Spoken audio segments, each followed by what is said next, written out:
tout ce que je vous ai prescrit, enseignez aussi aux autres. Enseignez au monde tout ce que vous avez reçu de mon ministère. Tout ce que vous avez reçu comme les enseignements. Allez et propagez, enseignez-les aux autres. Gloire à Jésus-Christ. Aujourd'hui, bien-aimé, il y a la puissance de l'évangile. L'évangile, c'est une puissance. L'évangile, ce n'est pas une philosophie. L'évangile, ce n'est pas Seigneur, ce n'est pas seulement parler, ce n'est pas seulement la théologie, mais l'évangile, comme l'apôtre Paul dit, l'évangile, c'est une puissance qui libère, une puissance qui sauve. C'est-à-dire, Jésus nous a transmis à nous ses enseignements. Non seulement il nous a transmis les enseignements, il nous a aussi transmis la puissance qui accompagne l'évangile.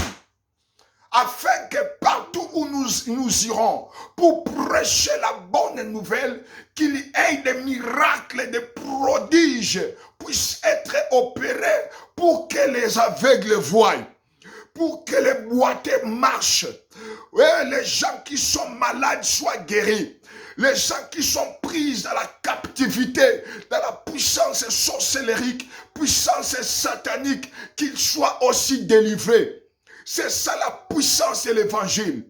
L'évangile, ce n'est pas seulement en parole, mais l'évangile, c'est la démonstration de la puissance de la parole de Dieu.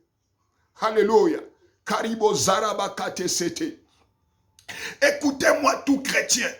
Écoutez-moi tout le peuple de Dieu.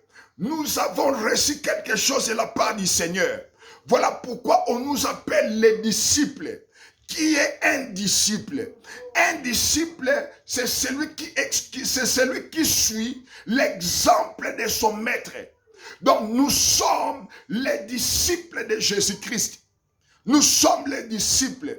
Donc nous suivrons l'exemple de notre Sauveur Jésus. Nous suivons son exemple. Il a prêché la parole. Non seulement il a prêché en parole, il a aussi prêché en acte. C'est-à-dire, il a guéri les malades. Il a guéri et il a délivré ceux qui étaient pris de la puissance sorcellérique, diabolique, des esprits impurs. Il a délivré les possédés. Alléluia. Il a prié pour les aveugles. Et les aveugles ont recouvert la vie. C'est ça la puissance de l'évangile.